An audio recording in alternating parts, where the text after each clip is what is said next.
مشاهدي قناة المغرب الكبير، السلام عليكم ورحمة الله.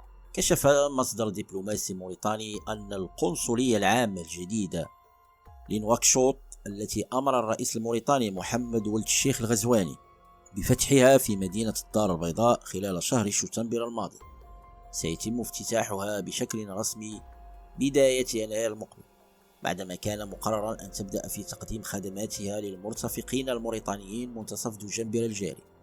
وأضافت ذات المصادر أن القنصل العام الموريتاني الذي عينته نواكشوط لهذا الغرض وصل إلى المملكة المغربية بداية شهر دجنبر الحالي. كما ذكر المصدر أن يجري التحضير لإقامة حفل رسمي لافتتاح التمثيلية الدبلوماسية بما يليق بحجم الحدث وبطبيعة العلاقات المغربية الموريتانية، حيث سيشهد حضور شخصيات دبلوماسية وازنة من البلدين.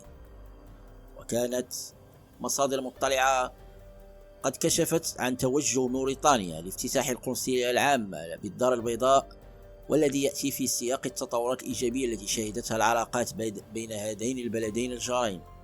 كما جاءت هذه الخطوة الموريتانية في إطار الاستجابة والمواكبة لتطلعات أبناء الجالية الموريتانية بالمغرب الذين يقدر عددهم بحوالي 20,000 موريتاني.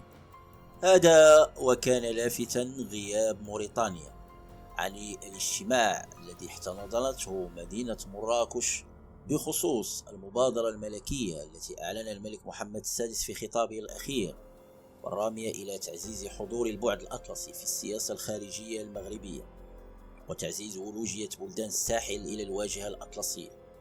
وبينما شارك وزراء كل من مالي وتشاد وبوركينا فاسو والنيجر في هذا الاجتماع، غابت عنه موريتانيا التي من شأن انخراطها في هذه العملية وهذه المبادرة حسب ما يرى متتبعون أن تحقق مع نواكشوط مجموعة من المكاسب الاقتصادية والاستراتيجية المهمة، خاصة في ظل التحولات التي يعرفها المشهد الاقتصادي العالمي.